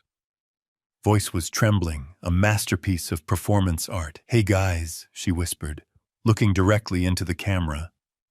"I didn't want to do this, but I have nowhere else to turn. Yesterday, my husband and I were kicked out of our home. We were sold a mama. Lie. My husband's father, Douglas Prentice, a man who has millions sitting in the bank, decided to pull the rug out from under us just because we wanted to set healthy boundaries." She sniffled, wiping her nose with a tissue. She conveniently left out the demand note, the years of unpaid bills, and the fact that she had tried to cash out on my investment. Instead, she painted a picture of a cruel, miserly tyrant. "He tricked us," she sobbed. "He let us believe the house was ours. And then when we tried to sell it to pay off debts, he showed up with a lawyer and took everything. He left his own son with nothing, not even enough for a motel. We are sleeping on my parents' floor tonight because of his greed. The video cut to Brandon looking defeated, sitting on a suitcase in the driveway. It was a powerful image perfectly curated to elicit sympathy, and it was working. The comments section was a river of vitriol directed squarely at me. People who did not know me, people who had never worked a day in finance, people who had never paid a mortgage were calling for my head. There were thousands of comments, Monster One user wrote. Imagine having that much money and letting your son sleep on the floor. Another wrote, this is why we need to tax the rich. They are sociopaths. Dox him, find out where he lives. Let us go protest outside his ivory tower. The narrative was spreading fast. Local blogs picked it up, twisting the story even further. Old man evicts son for Christmas, rich dad, poor son. The headlines were catchy and damning. My phone started ringing with calls from numbers I didn't recognize, probably reporters or internet vigilantes trying to get a comment or a reaction. I watched the view count tick up 50,000, 100,000. Vanessa was playing the victim card with the skill of a seasoned grifter.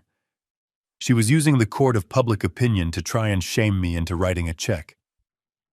She thought that if she made enough noise, I would pay her to be quiet. To protect my reputation, I took a sip of my coffee, feeling the heat spread through my chest. She had made a critical error. She assumed I cared about the opinions of strangers. She assumed I had shame regarding my actions. But a CFO knows that transparency is the best disinfectant. She had opened the door to the public sphere. She had invited the world into our private financial dispute. And if she wanted the world to see our finances, I was more than happy to oblige. She had showed them the tears I was going to show them, the receipts. I picked up my phone and called Abernathy. Sam, I said, my voice calm amidst the digital storm. Have you seen the video I have? Abernathy replied. He sounded weary. She is defaming you, Doug. We can sue for libel. No, I said, cutting him off. A lawsuit takes years. The court of public opinion moves in minutes. She wants a show, Sam. Let us give her one. Come to the penthouse and bring the projector. We are going live. I did not buy a ring light. I did not use a filter, and I certainly did not cry. I simply set up a high-definition projector in my living room, connected my laptop, and pointed the lens at the white wall behind me. Abernathy sat off to the side, holding a stack of notarized affidavits, his face stoic, ready to provide legal context if necessary. The view count on Vanessa's video had climbed to 500,000. And the internet mob was currently doxing my old address, threatening to burn down a rental property I hadn't visited in weeks. It was time to introduce a little thing called forensic accounting to the court of public opinion. I pressed the live button on my phone. The screen immediately flooded with angry emojis and hateful comments.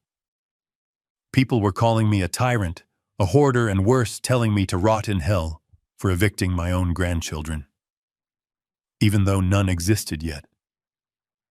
I watched the hate scroll by for a full minute, letting the audience vent, letting them think they had the moral high ground.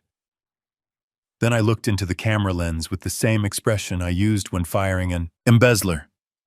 Good evening, I said, my voice steady and clear. My name is Douglas Prentice. I am the monster you have been hearing about. I am the man who supposedly ruined his son's life for no reason. But before you light your torches, I would like to show you exactly what I have been paying for, while my son and his wife were ostensibly struggling to survive. I clicked the remote in my hand. The projector hummed to life, beaming a massive spreadsheet onto the wall behind me. It was a consolidated statement of my bank transfers to Brandon and Vanessa over the last 12 months. The numbers were stark black on white, undeniable. Vanessa claims I abandoned them, I said, pointing to the first column. She claims they were living paycheck to paycheck, struggling to make ends meet. Let us look at the expenditures for the month of November. Specifically the week she claimed they could not afford to fix their own furnace. I highlighted a series of transactions. The text on the wall was large enough for even the viewers on small screens to read clearly. November 3rd, the spa at the Mandarin Oriental. $350 for a facial and massage, November 5th, Nordstrom, personal shopper. $2,100 for a handbag, November 7th. The French Laundry, dinner for four, $1,800. I turned back to the camera. The comments section had slowed down. The insults were being replaced by question marks. "This is not the spending of a struggling family," I said, my voice hardening. "This is the spending of a parasite." Vanessa claimed she was saving for a future family. In reality, she was burning through my money on luxuries while I paid the electric bill she felt was beneath her notice. I clicked the remote again, bringing up a new slide. This one was dedicated to Brandon. "My son claims he works hard. He claims he is a victim of the economy." Let us look at his work schedule. The screen showed a log of credit card charges, cross-referenced with timestamps from a golf course booking system. Every Friday for the last year, Brandon has charged greens fees at the Rolling Hills Country Club. That is $200 a round, plus cart, plus drinks, plus lunch at the clubhouse. While he was telling me he was working late to earn a promotion, he was actually playing 18 holes on my dime. That is $10,000 a year spent on a game while he let his own father pay his property taxes. I saw the tide beginning to turn in the comments section. A few users were starting to type things like, "Wait, is this real? And she spent $2,000 on a bag while begging for rent." But I was not done. The pièce de résistance was the Carter family. I clicked the remote one more time, pulling up a series of receipts from a local tobacconist and a high-end liquor store. "And let us not forget the poor-in-laws," I said, the sarcasm dripping from my voice. "The people who, Vanessa claims, I insulted. The people who just wanted a humble Christmas with family." Here are the charges from the supplementary credit card I gave Brandon for emergencies. I pointed to the wall, December 16th, the day after I was uninvited. The charges appeared in red Cuban cigars, imported specifically for Mr. Ted Carter. $400, single malt scotch, 3 bottles, $600. A new set of titanium golf clubs charged 2 days before Christmas. $1,200. I walked closer to the camera, letting my face fill the frame. This man, Ted Carter, is currently living in my house, hiding from bankruptcy fraud in Florida. He is drinking my wine, smoking cigars bought with my money, and sleeping in a bed I paid for. And he has the audacity to complain that the pool is not heated. The internet mob is a fickle beast. It thrives on outrage, but it hates a hypocrite more than anything. The comments section, which had been a river of hate 5 minutes ago, suddenly reversed its flow. The flood of support was instantaneous and overwhelming. "Receipts," someone typed in all caps. He brought the receipts. She played us another rote. "Look at those numbers. That is more than I make in a month." "King behavior," a third user commented. "Cut them off." "Doug, let them starve." I took a breath, feeling the adrenaline of the moment. It was not joy, it was vindication. I was not trying to win a popularity contest. I was trying to clear my name. "I did not evict my son because I am cruel," I said. Looking directly into the lens, I stopped paying his bills because he stopped respecting the man who paid them. I cut him off because he decided that appearances were more important than loyalty. He chose to lease a Range Rover to impress a fraudster instead of paying his own mortgage. He chose to humiliate me to please a wife who sees me as an ATM. I signaled Abernathy, who handed me the final document. It was the foreclosure notice. "They are not homeless because of me," I said, holding the paper up to the camera. "They are homeless because they tried to sell a house they did not own to pocket equity that did not exist. They tried to defraud me, and when that failed, they tried to destroy my reputation. Well, here is the truth. They are broke not because of the economy, but because they are greedy entitlement addicts. And I am the rehab facility, and the doors are now closed." I ended the stream without saying goodbye. The screen went black, but I knew the fire I had started was just beginning to burn across the internet. Vanessa had wanted to be famous. She had wanted attention. She had wanted the world to see her plight. Well, she got her wish. The world saw her all right. They saw her math, they saw her lies, and most importantly, they saw the price tag on her handbag. Abernathy let out a low whistle, clapping his hands slowly. "Remind me never to cross you, Doug," he said. That was not a press conference, that was an execution. I sat down in my chair, feeling the exhaustion wash over me. It was done, the public was on my side, but the war was not over yet. There was one more loose end, one more secret that needed to be exposed to ensure they could never climb back out of the hole they had dug. I looked at the security monitor on my desk, showing the live feed from the hidden cameras inside the Oak Street house. The cameras I had installed years ago for security and had never checked until today. "Get the police on the line, Sam," I said, watching the screen where Ted Carter was currently pacing the living room, throwing a vase against the wall in a fit of rage. "I think it is time we let the Florida authorities know exactly where their fugitive is hiding. And while we are at it, let us play the audio from last night. I want the world to hear exactly what they planned to do to me." The numbers on the spreadsheet were damning enough to destroy their reputation. But I had one final card to play, a card that would shift the narrative from financial irresponsibility to criminal conspiracy. I looked into the camera lens, my face filling the screens of hundreds of thousands of viewers who were now glued to the drama, unfolding in real time. You might be asking yourselves why I am being so harsh. I said, my voice low and grave. You might think cutting off financial support is punishment enough for ungratefulness, and you would be right, if this were just about money. But it is not about money, it is about survival. I clicked the mouse on my laptop, opening a file named Living Room Camera, December 24th. It was a recording from the security system I had installed inside the Oak Street house 3 years ago after a string of break-ins in the neighborhood. I had never checked the feed, I respected their privacy. But after the uninviting call, I had a suspicion that the conversation didn't end when I hung up. "I am going to play you an audio clip from Christmas Eve," I said. "This is the conversation that took place between Ted Carter and his wife Linda while my son was out buying last-minute gifts and Vanessa was at the spa using my credit card." I pressed play. The audio was crisp and clear, picked up by the high fidelity microphone hidden in the smoke detector. Ted's voice boomed through the speakers, slurring slightly from the scotch I paid for.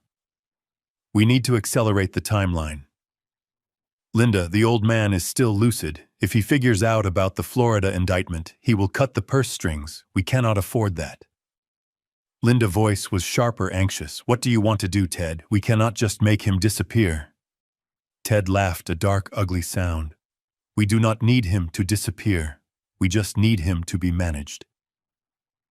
I have a friend in the city, a doctor who owes me a favor. We can make a case for early onset dementia. He is 72, Alinda. He lives alone, he forgets things. We get him declared incompetent. We get Brandon assigned as his legal guardian. And then we control the trust. Once we have power of attorney, we can liquidate the portfolio and move the assets offshore before the feds catch up to me. We put him in a nice facility, one of those places where they keep them sedated, and we live out our golden years in peace." Paused the recording. The silence in my penthouse was absolute. Even Abernathy looked pale. The internet chat room, which had been moving at a blur, froze for a second, before exploding in a new wave of horror. They were not just mooching, they were plotting to lock me away. They were planning to steal my freedom, to medicate me into oblivion, just to access the wealth I had built. I looked back at the camera. They wanted to put me in a home. I said, my voice trembling with a rage I could barely contain. They wanted to take my mind and my life just to fund their fugitive lifestyle. This is the man my son chose over me. This is the man sleeping in my guest room right now. I switched the feed on the screen from the recorded clip to the live camera view of the Oak Street living room. It was a real-time broadcast. The room was dark, lit only by the streetlights filtering through the sheer curtains. Ted Carter was sitting on the sofa, nursing a drink, still fuming about the internet being cut. He had no idea the Shalsha world was watching him. He had no idea his voice had just condemned him. Then the room suddenly washed in blue and red light. It started silently flashing against the walls, strobing like a disco ball in hell. Ted stood up, confused, walking toward the window, pushing back the curtain. Outside the driveway was filled with police cruisers. There were not just local cops. There were federal agents, U.S. Marshals enforcing an interstate warrant. I watched on the screen as the front door flew open, splintering inward under the force of a battering ram. Ted stumbled back, dropping his glass. It shattered on the floor. A mirror of his shattered schemes. Police officers in tactical gear swarmed the room, rifles raised, shouting commands that were muffled by the microphone but clear in their intent. "Get on the ground! Get on the ground!" Now, Ted Carter, the man who thought he was untouchable, the man who planned to steal my life, raised his hands, shaking violently. He dropped to his knees, right there on the rug I had bought for Brandon's 30th birthday. An officer kicked his legs apart and zip-tied his hands behind his back. Vanessa ran into the room, screaming, wearing a silk robe she surely hadn't paid for. She tried to pull the officers off her father, but she was shoved aside, her protests drowned out by the reading of rights. Brandon appeared at the top of the stairs, looking down at the chaos, with the face of a man waking up from a coma to find the world on fire. I leaned into the microphone, speaking to my audience and to my son, who I knew was not watching, but would soon feel the aftershocks. That is the United States Marshals Service executing a warrant for Theodore Carter for wire fraud, embezzlement, and flight to avoid prosecution. I called them this morning. I gave them the address because, unlike my son, I do not harbor criminals, I expose them. On the screen, Ted was hauled up and marched out the door, his head hanging low. Linda was sitting on the sofa, sobbing into her hands while an officer asked her for identification. Vanessa was screaming at Brandon, hitting his chest, blaming him for not stopping the federal government. I watched for a moment longer, feeling the final thread of attachment snap. This was the end of the line. The house was lost, the money was gone. The criminal was in custody, and my son was left standing in the wreckage of a life he had built on lies. I turned off the stream, cutting the feed to the millions of witnesses. I looked at Abernathy. "It is done," I said. Abernathy nodded, closing his laptop. "You saved yourself." "Doug, that was self-defense." I stood up and walked to the window, watching the city lights. The anger was gone, replaced by a profound exhaustion. I had won. The victory was total, but as I looked down at the street 30 floors below, I knew that the hardest part was yet to come tomorrow. I would have to wake up and live the rest of my life knowing that my own child had been willing to sell me out for a man in handcuffs. The silence that followed the departure of the federal agents was short-lived because financial institutions do not like uncertainty, and nothing screams risk like a federal raid on a foreclosed property. First National Bank moved with a speed that would have impressed me in my prime. By 8 o'clock the next morning, the sheriff deputies were back, but this time they were not looking for a fugitive. They were looking for the keys. The bank had exercised the emergency preservation clause in the mortgage contract, citing the criminal activity and the abandonment of financial responsibility. The house was no longer a home. It was a distressed asset, and banks protect their assets, so did not go to the house to watch this part. I did not need to see it to know exactly what it looked like. Julian, my investigator, sent me the final video file from across the street. It was a scene of absolute reduction. The sheriff gave them 20 minutes to gather personal essentials, arguing that anything else was part of the estate being seized to cover the massive debts. Brandon came out first. He was wearing the same clothes he had worn during the closing fiasco, rumpled and stained. He was carrying 2 black plastic garbage bags slung over his shoulder, like Santa Claus in reverse. Inside those bags were not gifts, but the sum total of his 32 years on Earth. A few suits, some shoes, and the toiletries he could sweep into a pile. He stopped on the sidewalk, looking back at the house, looking at the windows where he used to stand and drink his coffee while I paid for the heat. He looked small, broken, and for the first time completely aware of his own insignificance. Vanessa followed him. She was not screaming anymore. She was in a state of catatonic shock. She dragged a single Louis Vuitton suitcase, the wheels clattering loudly on the pavement behind her. It was the only piece of luggage the deputies allowed her to take. A final remnant of the fake life she had constructed. She was wearing oversized sunglasses to hide her swollen eyes, but there was no hiding the slump of her shoulders or the way she flinched when the locksmith began drilling into the front door to change the cylinders. They stood there on the curb next to the overflowing trash cans, shivering in the winter wind.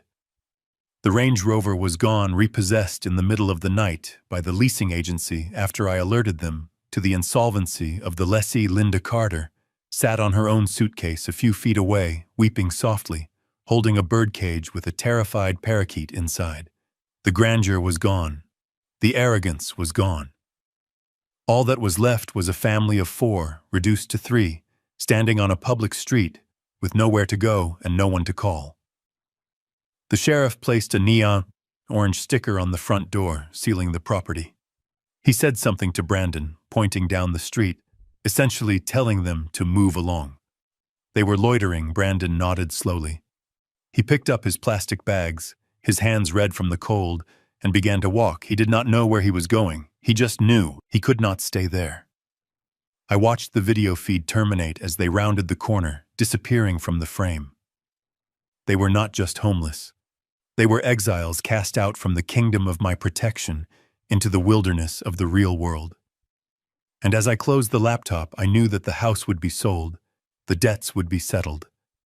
But the lesson they were learning on that cold pavement was something that no amount of money could ever buy. They were finally feeling the weight of their own lives, and it was crushing them. 6 months is a long time in the world of finance.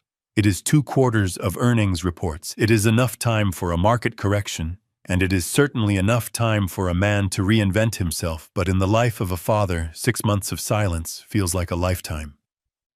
I sat on a bench in Central Park watching the early summer sun filter through the leaves, creating dappled patterns on the pavement. My suitcase was next to me, packed for a flight to Tokyo that left in 4 hours. Was not waiting for anyone, or at least I told myself I wasn't.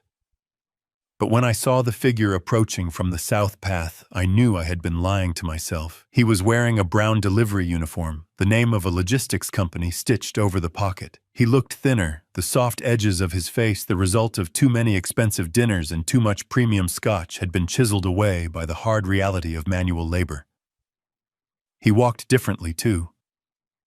Gone was the arrogant strut of a man who thought he owned the sidewalk, replaced by the efficient, tired stride of a man who is paid by the package. "Hello, Dad," Brandon said, stopping a few feet away. He didn't sit down. He stood there holding his cap in his hands, his knuckles raw and red. "Hello, Brandon," I said. I gestured to the empty space on the bench. "You can sit. You are not on the clock, are you?"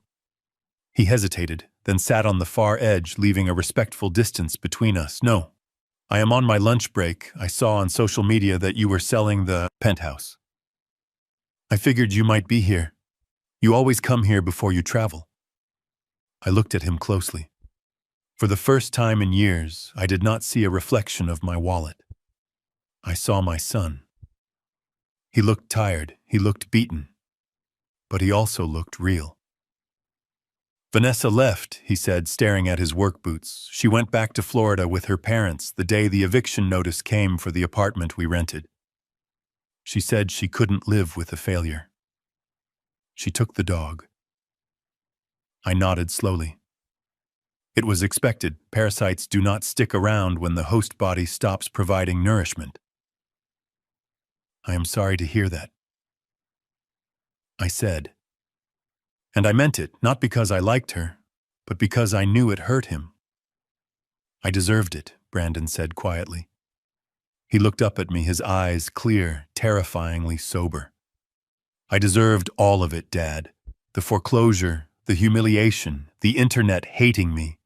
You were right about everything. I was weak, I was greedy, and I was ungrateful. I thought I was a big man because I spent your money. I didn't know what being a man was, until I had to carry 50-pound boxes up 3 flights of stairs just to eat. I looked at his hands. They were calloused, rough, scarred. It was the first time I had ever seen his hands look like they had done an honest day's work. I am working hard, Dad, he continued, his voice cracking slightly. I am paying off my debts slowly. I am living in a studio apartment in Queens. It is not much, but it is mine. I pay the rent. That is good, Brandon, I said. I am proud of you. He flinched as if I had slapped him. That is the first time you have said that. In 5 years, he whispered. He took a deep breath, turning to face me fully. Dad, I know I don't have the right to ask, I know. I burned the bridge and salted the earth. But I am drowning out here. I am lonely, and I miss my family. Can I come home? I do not want your money. I do not want an allowance. I just want to come home. I want to be your son again. I looked at the park around us, at the families walking by, at the fathers holding their children as hands. It would be so easy to say yes. It would be so easy to write a check to buy him a condo to fix his life again. But I knew that if I did that, I would destroy the progress he had made. I would be stealing his redemption. I cannot take you back. Brandon, I said, my voice gentle but firm. The penthouse is sold. I am leaving the country in a few hours. I am going to see the world, something I should have done 20 years ago. Brandon's shoulders slumped. The light in his eyes flickered out. I understand, he said, standing up. I guess I will just keep going. Wait, I said. I reached into my pocket and pulled out a business card. It was not for a bank. It was for a non-profit organization. I handed it to him. Do you recognize the address? He looked at the card. 24 Oak Street, he read. His eyes went wide. That is the house. That is my house. It was your house, I corrected. It is now the Beatrice Prentice Home for Children. I bought it back from the bank at the foreclosure auction. I renovated it. It opens next week. It is a sanctuary for orphans, children who have no family, children who need protection. Brandon stared at the card, his hands shaking. You bought it back. You named it after Mom. I did, I said. And I happen to know they are looking for a head of security, a night watchman. It does not pay much. It is barely above minimum wage, but it comes with a small room in the basement, a place to sleep. And it comes with a purpose. You would be protecting children who have nothing. You would be keeping them safe, something you failed to do for your own family. Brandon looked at the card, then at me. Tears were streaming down his face, openly now. You want me to work as a security guard in the house where I used to throw parties? He asked. I want you to build something real, I said. I want you to walk those halls at night and remember what you lost, and I want you to use that pain to protect those children. If you can do that for a year, if you can prove to me that you understand the meaning of service and sacrifice, then maybe, when I get back, we can have dinner. Brandon wiped his face with his sleeve. He gripped the card tightly, as if it were a lifeline. I will apply today, he said. I will not let you down, Dad. Not this time. I stood up and picked up my suitcase. I know you won't, I said. I extended my hand. He looked at it for a second, then took it. His grip was strong, rough, real. We shook hands, not as financier and dependent, but as two men. Goodbye. Brandon, I said. Goodbye, Dad, he replied. I turned and walked away toward the avenue where a town car was waiting. I did not look back. I knew he was watching me, but I also knew he had a bus to catch. He had boxes to deliver. He had a life to earn. And for the first time in a long time, I wasn't worried about him. The flight attendant took my boarding pass and smiled. Welcome aboard. Mr. Prentice, you are in seat 1. A thank you, I said, walking down the jet bridge, the sound of my footsteps echoing on the metal. The plane was massive, a silver bird, ready to take me to the other side of The world I settled into the wide leather seat, accepting a glass of champagne from the stewardess. As the plane taxied down the runway, I looked out the window at the sprawling city falling away beneath me. I could see the grid of streets, the tiny cars, the millions of lives being lived in the canyons of steel somewhere down there. In a small room in Queens, my son was probably eating a sandwich, preparing for his shift. Somewhere in Florida, Vanessa was likely complaining to her mother about the humidity. I took a sip of the champagne. The engines roared to life, pressing me back into the seat. For 45 years, I had been afraid of being alone. I had bought affection. I had subsidized loyalty. I had tolerated disrespect because I thought the alternative was silence. But as the plane lifted off, breaking through the cloud layer, into the brilliant, blinding sunlight above, I realized the truth. Loneliness is not sitting in an empty room. Loneliness is sitting in a crowded room with people who only love you for what you can give them. I was alone in the sky, thousands of miles from the life I had known, and I had never felt more complete. The noise was gone. The leeches were gone. The weight was gone. I closed my eyes, and for the first time in years, I slept without dreaming of bank statements. I just flew. The most expensive thing I ever financed wasn't a penthouse or a portfolio. It was the illusion of my son's love. For 45 years, I confused being needed with being wanted. I thought my checkbook was a bridge connecting us, but it was actually a barrier preventing him from becoming a man. True wealth isn't measured in assets, but in the freedom to walk away from those who view you as a resource rather than a person. I learned that you cannot subsidize respect. Sometimes the most loving thing a parent can do is close the wallet and let their child finally feel the necessary weight of their own life. If you believe respect should never have a price tag, hit that like button and subscribe to the channel for more stories where justice is the ultimate currency.